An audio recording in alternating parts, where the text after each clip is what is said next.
If inflammatory backaches are autoimmune, what causes dish? I mean, of course, it's idiopathic, but my was reference was because they have they share similar, not the same, similar radiologic features and some clinical features too.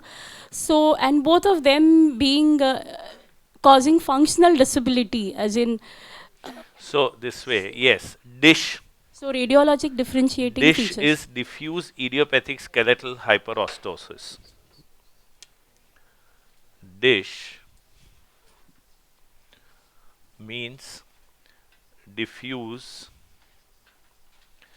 idiopathic skeletal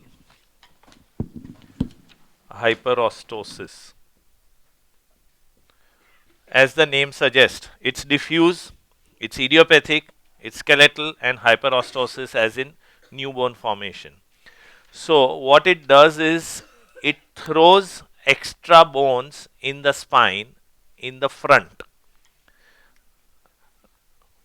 So if you have the vertebrae lined up like this,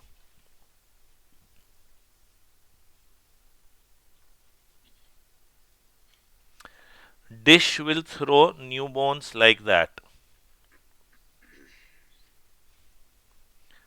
Okay. So these are not osteophytes. So coming to that question now, how do you differentiate things?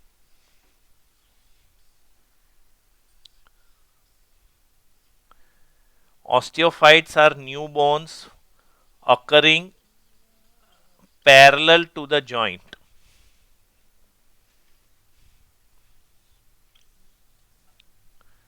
Syndesmophytes are parallel to the ligaments because they are ossification of the ligament or the tendon attachments. Right. But dish is slightly different because in ankylosing you will have fusion of not meaning syndesmophyte starts, but then there is a fusion of the entire thing with a facet. Whereas in dish, the disc is paired and there is like a osteophyte kind of thing, but which goes away from the main zone and then gets bridged with each other. So if you see a dish in progression, you will find that they are like an osteophyte initially. Then it progresses to get more. Then it goes away from the main body and then fuses. So that is the kind of thing that you will see in dish.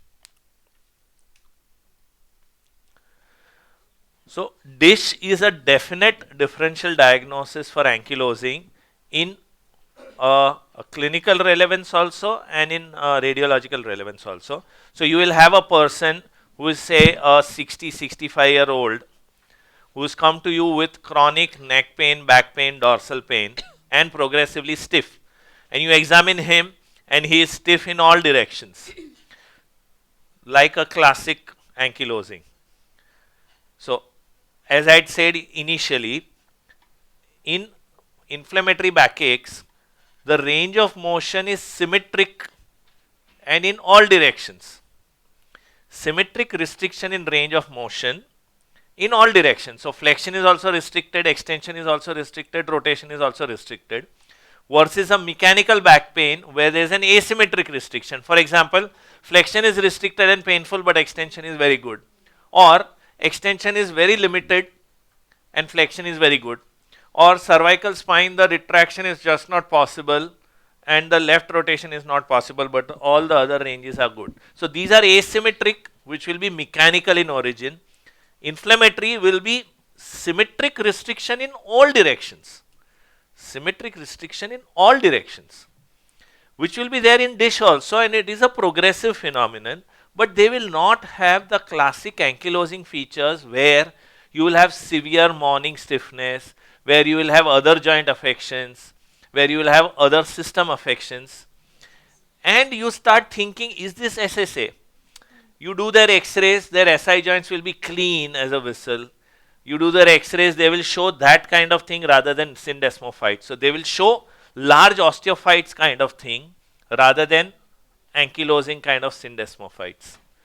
And that's where the difference is between dish and ankylosing. Dish, idiopathic, probably non-inflammatory. SPA, proper autoimmune inflammatory. Degenerative versus inflammatory. I think some of them that have been covered, but differentiating in early stages, radiologic and clinical. So degenerative is mechanical, as I said. So mechanical will be asymmetric restriction in range of motion. There will may or may not be stretch signs, and there will may or may not be neurological signs. Whereas in seronegative arthropathies, you will definitely have no neurological. You will definitely not have asymmetry. You will usually have symmetry. You will usually have diffuseness. You will usually have symmetric restriction in range. And you will have other things like the other joint or the chest expansion limited or that way. In the first one, how commonly have you seen dish in your practice, and how Quite frequent? regularly. Quite regularly. Quite regularly. So I mean, as compared to seronegative No, no, spondyloarthropathy, of course. SAS. Dish, I mean, ankylosing is more common than dish, but dish is not I mean, it's pretty common. We see dish quite regularly. So it might be presented like Yes, so 50, there are a 55. lot of people who have not been diagnosed dish, and then after years I have seen them first time, and I say, oh, you have dish, and they've never been put into that label. They Because just say, मेरे को spondylosis है बहुत साल से. That's it.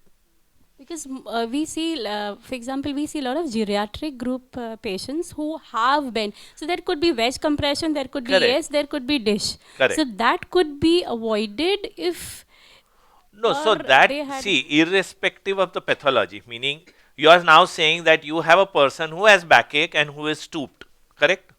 So that can be due to, one, a degenerative pathology. It could be due to an ankylosing, that is seronegative arthropathy. It could be a dish.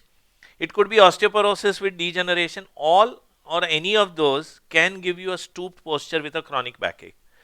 The problem is not what the pathology is. The problem is through the years that the patient has been symptomatic, he or she has either not been counseled or has been counseled but didn't take care of the posture. So even if it is an ankylosing, if they fuse in extension, they are better off than they fuse in flexion. Same way in a dish, they would be better off if they are stiff here rather than stiff there. Or even if it is degenerative, there are so many degenerative cervical spines who are like that. And they are not ankylosing, they are not dish, and they are pure degenerative, but they have always remained there because they never took care of their posture. So the process is where the treatment is. Through the years, have they been told that your posture needs improvement?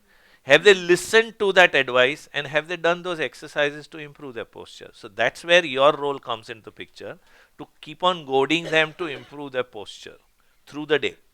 So what are the clinical symptoms a dish patient would present with? Like Not a much of them. degenerative backache. It will be like a degenerative Degenerative. backache. The dish is only a radiological this. Dish is only radiological diagnosis. You cannot diagnose dish as a clinical picture. No. It's an X-ray. Elderly lady. She had come with 80 plus. She had come with a kyphotic posture and showing bilateral radicular pain. Very obese, 100 plus. Almost non-mobile, more activity at housebound activities.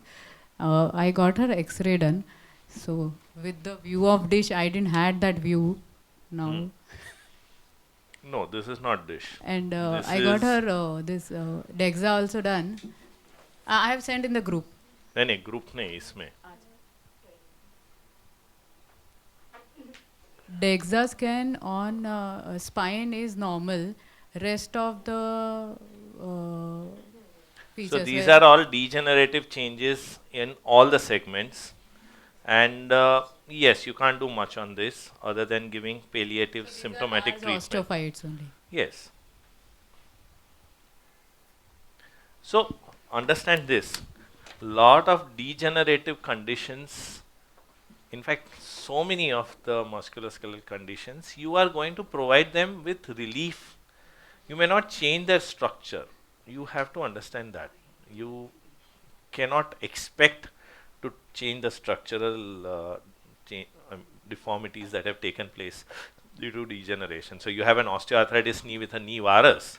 Whatever amount of great homeopathy you give, it's not going to turn into valgus.